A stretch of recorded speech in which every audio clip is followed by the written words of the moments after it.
What's up, folks? We're back after UFC 315 for UFC Vegas 106. And actually, this card is a bit of a wild one. And I've got to say, I'm on far too many underdogs. That can be a problem. Now, I understand what you're saying. You're like, well, what? If you think the underdog's going to win, you got to pick the underdogs. I am picking them. However, it's not very often when you can just hit every single underdog. It's just not how it works. So we're going to try to hit a few. We're going to see what we can do on this one. I'm sure you guys are going to disagree with me in the comments, and that's okay. No problem. But just know we're on a ton of underdogs here. It's going to be dicey. But something else I want to say. There's a thing with the UFC where they seem to be struggling to build big-time stars, right? And everybody's been talking about this and how they think that this is because the UFC's fault and this, that, and the other. I've got a bit of a different take. And let me know in the comments if this is something you want me to do a video on, because if so, I will do it. I believe that the fan perception and reaction to fights happening and the way that they respond when a fight is, all said and done is what's causing the fighters not be able to build their careers into these big time stars. I'm not talking like McGregor level star. That's different. But I mean, even like big established UFC stars. That's why most of the big names are on the way out. There's very few prospects on the up and coming that are getting that big rub from the fans. And I have a thought on this. I think it's mostly the fans' fault. Not entirely, obviously, but I think it's mostly the fans' fault. If you want to know about that, let me know in the comments, and I might make that video. But otherwise, let's get into the first fight. I've spent way too much time on this. Links are for everything are in the description. I'll see you in the first matchup here. We have Luana Pinheiro taking on Tecia Pennington. Pennington 3-2 in her last 5, 2-3 for Pinheiro. Interesting fight for a couple of reasons. One, Pennington being the fighter coming back off of, giving birth, things like that. She's older in her career, things like that. But she's had more momentum recently. And then she's fighting the younger, more up-and-coming fighter, but she's been on a bit of a rut. She's, 0-3 in her last 3 fights, something like that. So it's an interesting kind of crossroads type of fight. Can the younger fighter get that bounce-back win over the aging veteran, or is the aging veteran going to have it? So for Pennington, I struggle with calling her a good striker. I decided to do it here. I used to call her a decent striker. She doesn't do anything exceptional except for output and pressure. And she's pretty durable. But she's got good forward pressure and tons of volume. It makes her a good striker. Even though I wrestled with that a little bit, I do think it makes her a good striker because it's hard for her opponents to deal with it. Her grappling is solid. She's a very good takedown defense. She can mix in takedowns, and she's got good top pressure when she does it. She's very just like simple, basic, meat and potatoes style fighting, and that's what she does well. On the other side, Luana Pinheiro, decent striking, it's basically power shots. Her grappling is where she gets it done. She has that judo style, very solid throws, very, very nasty submissions when she gets a hold of something, nasty, violent ground and pound. All of this is awesome, and she starts really fast. So early in the first round, this stuff could be very, very important for her. Cardio fades. You don't want that against a volume machine that has good takedown defense. The pick is easy. It's Tecia Pennington for me. I feel very good about this one. I understand she's probably going to win a decision, but it should be very clear. So we're taking Tecia Pennington. Let me know what you think. Next, Hyun Park takes on Carlos Hernandez. Now, when you look at the records, 9-0, 5-0 in the last 5 for Park, 10-4, which isn't bad, but 2-3 in the last 5, which is for Hernandez. Now, that looks bad. But when you look at the level of competition, you kind of start to see things a little bit more clearly. This fight is a lot closer than the record would indicate, and I think that's why the line has tightened up a bit. For Carlos Hernandez, he's a good striker, good volume, works the kicks really well, puts together combinations. He's durable as heck, and he's starting to show some pretty good footwork on the feet as well. He at times can get suckered into swinging it out in the pocket and stuff like that, but when he gets the footwork going and starts moving off to the side, that's what he wants. You want to see from him if you're backing Carlos Hernandez. In the grappling, this is improving quite a bit too. Decent takedowns now. Scrambles are good. He's got a nasty rear naked choke. He's had that the whole time. But the problem is his top control. He does not have the best top control, and he has not had top control forever. So that's his problem there. However, the rest of the things, I like those, right? He's a tough guy, gritty, going to work for your money. Now, on the other side, Park. He has a lot of really good things and a lot of things that you're like, man, what are you doing? So, good striker with really good combinations, and he works the body extremely well. He's also a guy that can get hit a lot. His striking defense isn't very good, but he recovers extremely fast. that is something we see a lot out of those South Korean fighters. They're willing to get in there and trade in the pocket because even when they get rattled, they just bounce right back. I don't know what it is. I don't know if it's a genetic thing or what. There's something to it. It's just the way that they fight, right? The style, the culture of the fighting there is my guess. I don't know. What do I know? I'm just talking. Another thing I don't really like for Park is the volume. He doesn't put out enough volume. He's looking to pick his shots too much, looking for the big power shot, the big rip the body and just knock the guy out with that. But they're great. Don't get me wrong. The body shots are really good. The combos are really good, but he doesn't throw enough. Grappling. Guy's really slick on the mat. He's got good trips. He's a good back taker, and he can choke you out with that rear naked choke, no problem. Problem is, sometimes he doesn't do enough to initiate the grappling exchange. He's not shooting takedowns from far out. He wants to get to the trips. That could be a problem for him here. I think that this is a close fight. I think Park can definitely win this fight, but I also think Hernandez is an underdog here, a guy that I know is going to put out more volume, isn't likely to get knocked out, and can scramble extremely well against a guy that doesn't put enough volume, is hittable, and needs trips rather than shooting takedowns at range. Like if you're just looking at skills, I could see somebody getting to Park, but if you're looking at how the styles match up, I got to take Hernandez. So we're taking Carlos Hernandez here as a slight underdog. Was a bigger underdog if you got to him earlier, but we're taking him for now. Let me know what you think. Wait, next, Denise Gomes takes on Elise Reed. Reed is 3-2 in her last 5, 4-1 for Gomes. Interesting fight between a couple of primarily strikers. Reed's a good striker with that taekwondo style, decent power. She strikes really well moving backwards, which is rare because moving backwards is much harder to strike because you can't really, put that forward pressure through. You can't put that forward momentum through your strikes. However, she's got that taekwondo style, which does help with that moving backwards. Kicks to all levels, it's great, but with that same style, her hands are low. So if you close the distance aggressively and don't let her long-range weapons be the defense for her, that's when she can get hit. She is very durable, though. Her takedown defense is spotty, and she can be held down once she's down, but she does have good cardio, and she can outlast her opponents oftentimes. On the other side, for Gomes, good striker, tons of forward pressure. So my guess is Gomes is going to be going forward in this fight, and Reed's going to be going backwards. Good power, heavy kicks for Gomes. These are things that I like. She does struggle to close distance safely. She'll come in and start landing big shots, but sometimes when she goes to cross that danger zone, she puts herself open to be hit. Thankfully for her, she's pretty durable as well. I could see her eating a head kick at some point and people getting a little nervous. I could definitely see that, but I also see her being the one going forward, landing the bigger shots most of the time. So there is that to take into account. She's a decent grappler. She's got decent takedowns of her own, but if she gets put on her back, she can be held down as well. I have to side with Gomes here. I feel like she just has more going for her in this fight. She's going to be the heavier-handed fighter. She's going to be the one moving forward, and she does have the wrestling option, even though neither of them are predominantly wrestlers. So we're going Gomes. Let me know what you think. Bantamweight matchup next. We have Luana Santos taking on Tainara Lisboa. Lisboa's 5-0 in her last 5 fights, 4-1 on the Santos side. Now, something to take note. Been a long time since Lisboa has fought. Quite some time. Now, for Santos, she's coming up to 135. She's fought here before, but this isn't really the weight class you think of when you think of Santos. So a couple of red flags on both sides. Now, let's break down Lisboa first. Good striking. She's got good combinations, good volume, good leg kicks. And she uses that Muay Thai style, which often lends to a pretty good clinch, which she has. She has good clinch control, good knees. And if she wants to fight to the mat, she can get good trips from that clinch. Now, in the grappling, she's decent. If she's on top, not a problem. If she's on the bottom, that's a problem. But heavy on top, good ground and pound. She's very much a Muay Thai style striker that has just added this element to her game because it's MMA, and that's what you have to do. So pretty good there, much better here.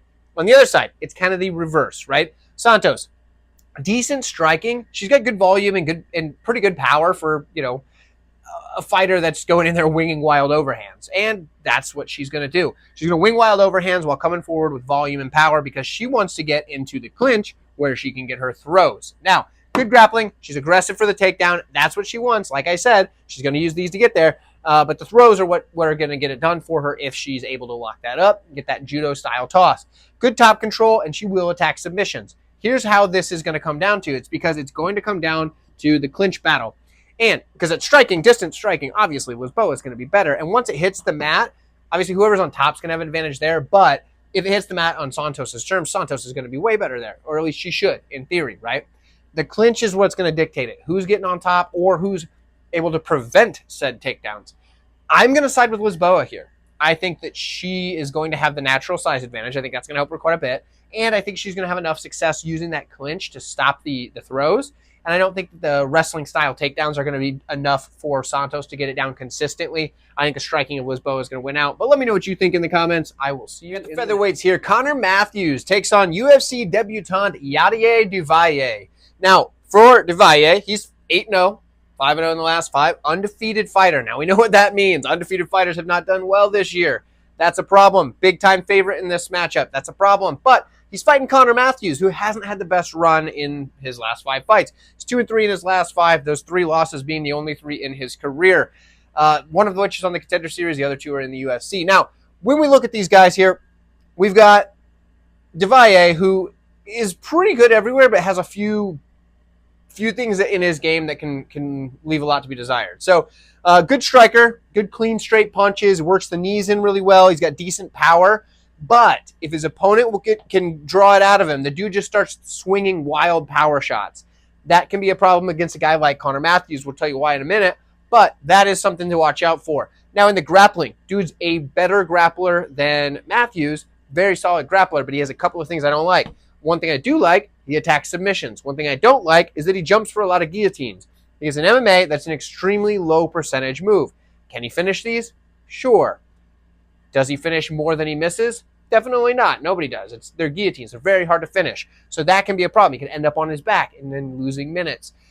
He is active from his back. He scrambles really well. He doesn't just accept the bottom position. He'll start working for stuff, working for sweeps, working for scrambles.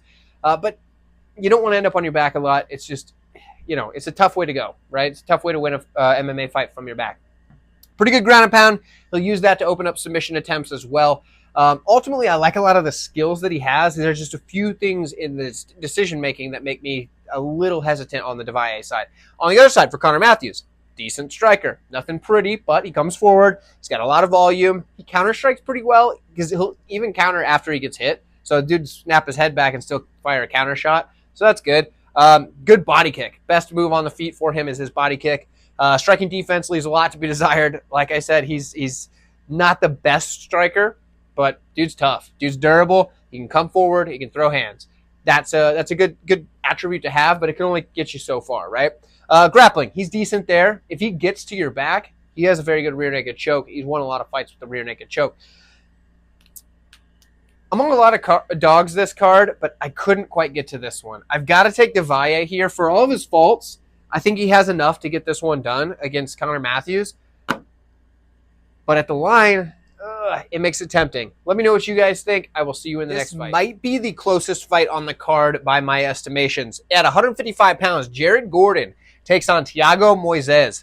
Now, interesting 5-on-in for these two guys because Moises 3-2 makes sense. We understand that. Nothing crazy there. It's the Gordon side. 2-2 in a no contest. Let's unpack that a little bit. The 2 losses, Hakparas, Pimblet, a lot of people thought Gordon won. I get it. Some people think he lost. That's fine too. A lot of people thought he won. So razor thin in the losses. The no contest, it was a headbutt, is what it is.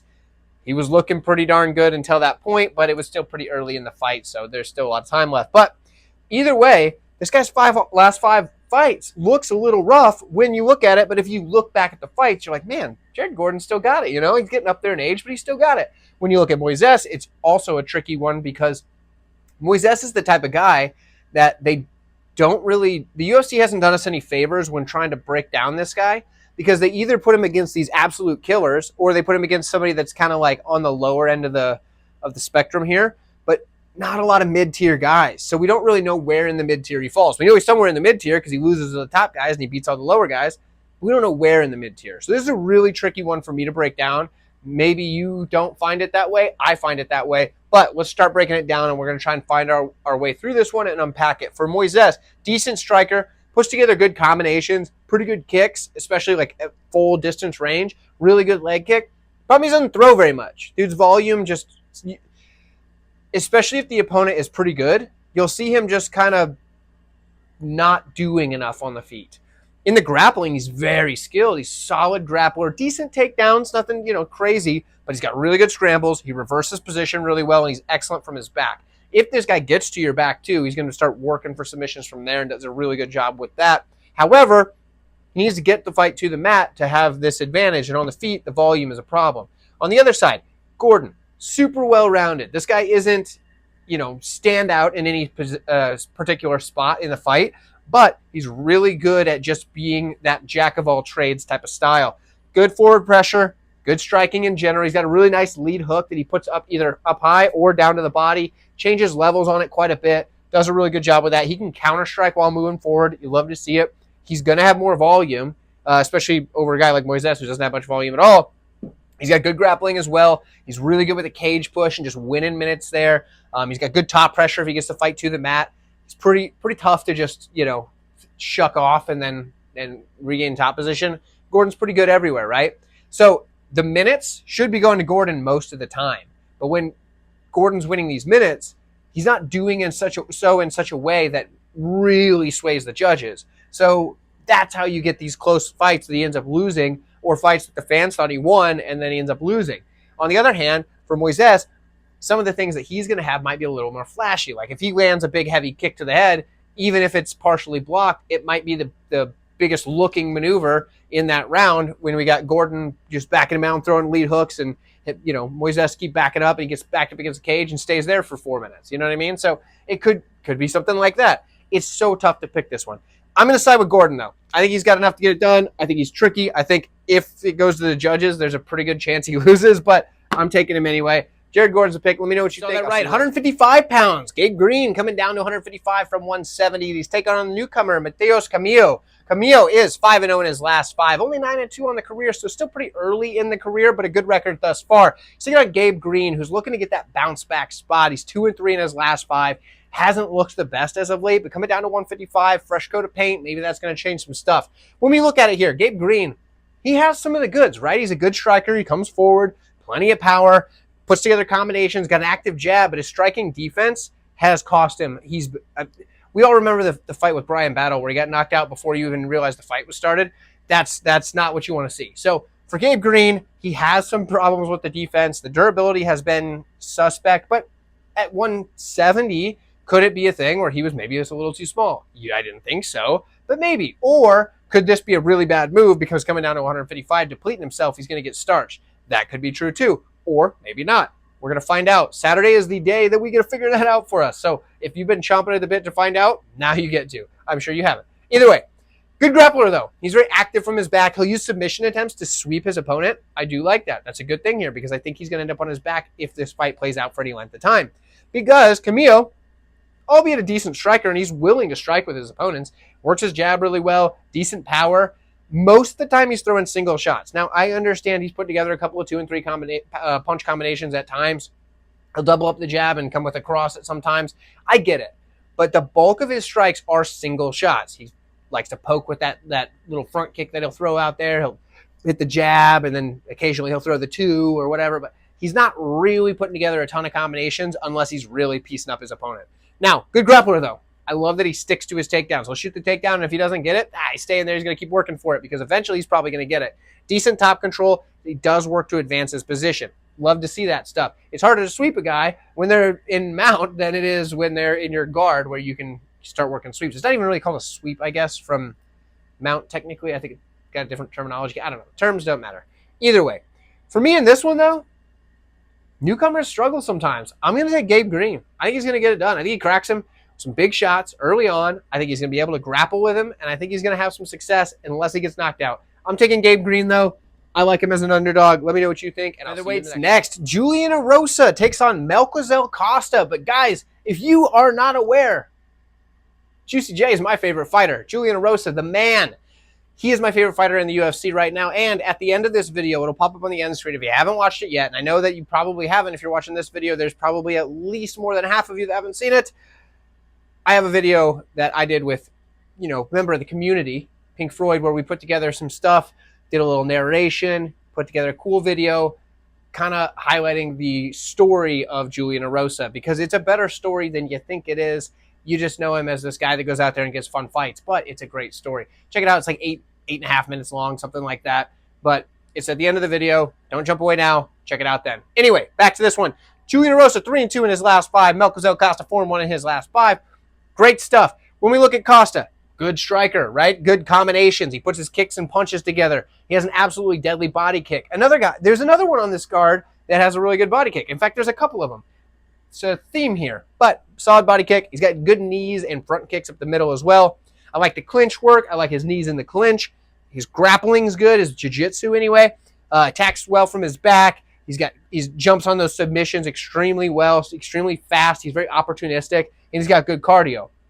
He's going up against a forward pressure monster in Julian Erosa. The dude's got good striking because he just comes forward, hands about here, so the hands are low, but he's going to put forth a bunch of power, put a bunch of volume out. His punches are coming from odd angles, down here, swinging big wild shots at times. Sometimes they're nice and pretty. He's got a good dynamic attack where he'll crash the pocket with flying knees because the dude fights like it's a car wreck, and I love to see it. But like I said, the hands are low because when he's coming in, he's right here like this. Like an old-timey boxer. Not quite like that, but you know what I mean. Solid grappling, though. Anybody that's underestimating this guy's grappling ends up getting put to sleep. The dude has good takedowns against the cage in space, not as much. He'll let you take him down because he's just going in there swinging bombs. But if he backs you up to the cage and he's landing shots on you and you're not giving him what he wants, let's get the takedown and finish you there. He's got a good sprawl, so he stops takedowns with that, and he'll go to the front chokes. Anaconda, guillotine, Darce choke, does not matter. He's got them. They're some of his best weapons, especially after somebody shoots a sloppy takedown when they're not liking the pressure. Good scrambles, and the dude got cardio for days. You already knew who I was picking in this one before the video started if you've been around the channel for a while. We're taking Juicy J. Doesn't matter who he's fighting. I'm on Juicy J's side. Let me know what you guys think in the comments. We're going to match up at 185 pounds. Nursulton Ruziboev takes on Dustin Stoltzfus. Stoltzfus 3-2 in his last 5, 4-1 for Ruziboev.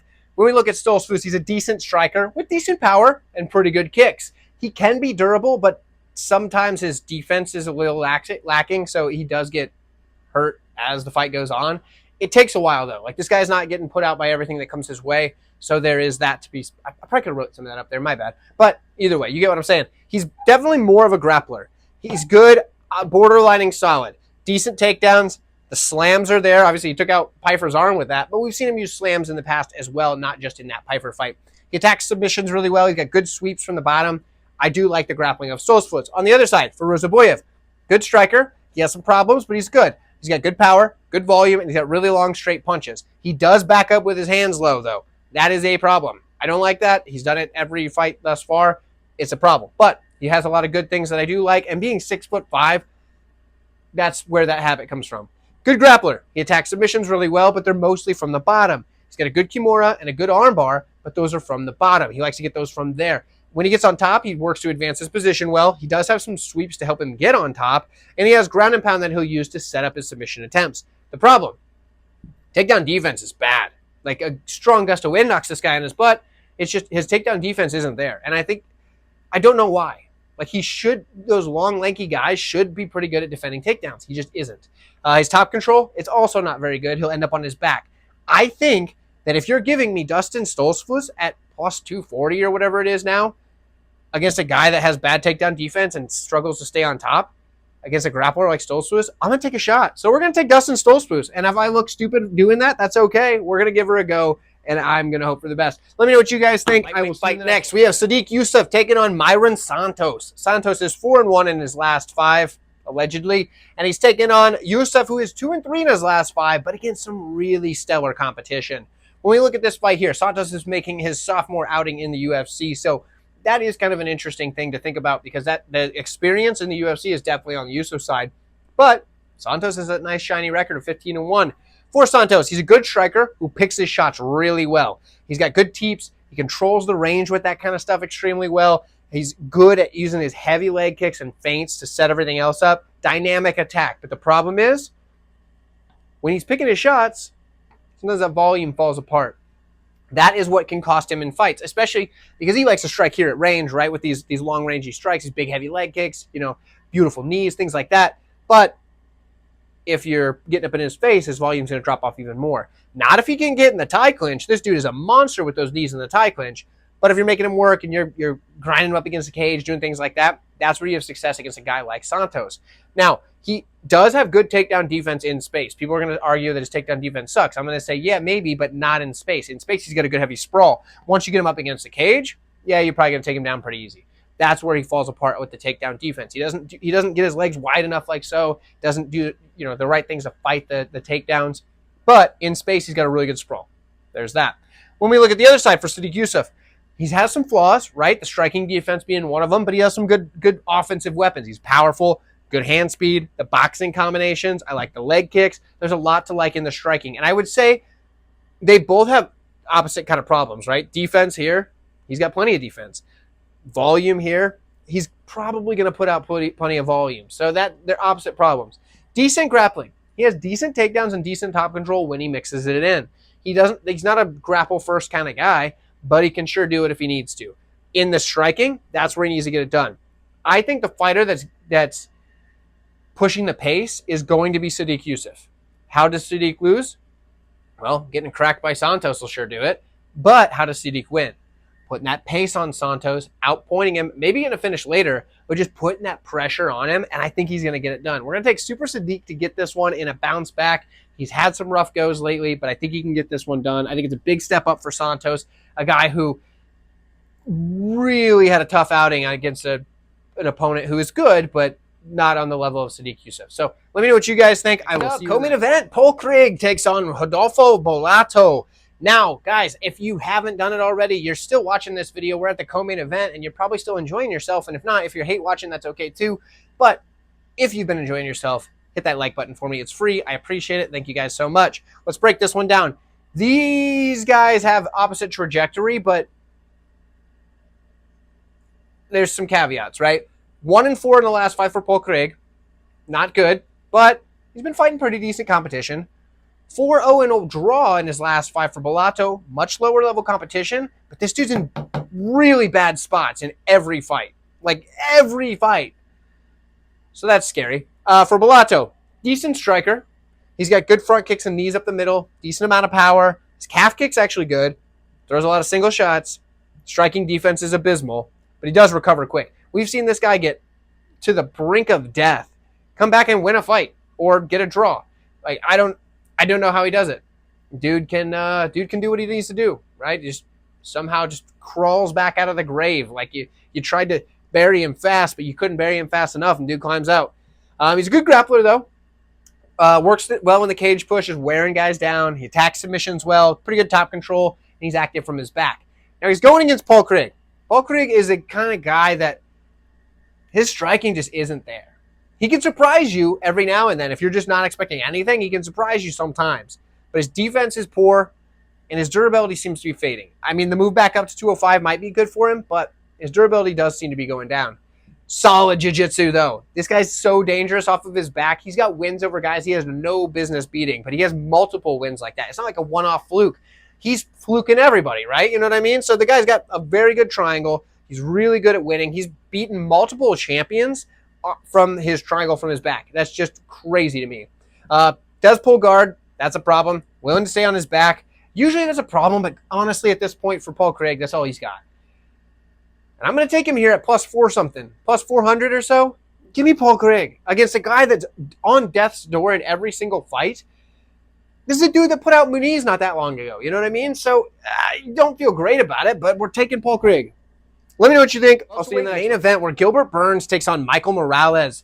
Morales undefeated, 17-0, 5-0 in the last 5, of course. He's taking on Gilbert Burns, who's at the tail end of his career, right? I mean, I don't think that's a crazy reach to say. He's 2-3 in his last 5, but he's been fighting the best of the best. When we look, in fact, two of his 3 losses in the last 5 are to the guys who just fought for the title at the last card. So, no shame there. Michael Morales, big-time favorite in this one here. Makes me nervous, but good striker. He's got a lot of power. We see that. He can change a fight in a second. Works his jab well. Really good kicks. His striking defense isn't the best, but the dude is very durable. We've seen that. When he gets hit, doesn't seem to matter. Good grappling. He's got very good control. He's extremely hard to hold down. When he gets on top, his ground and pound is very, very nasty because he's picking his shots and just landing with the most force from every single shot. For Burns, he's a good striker.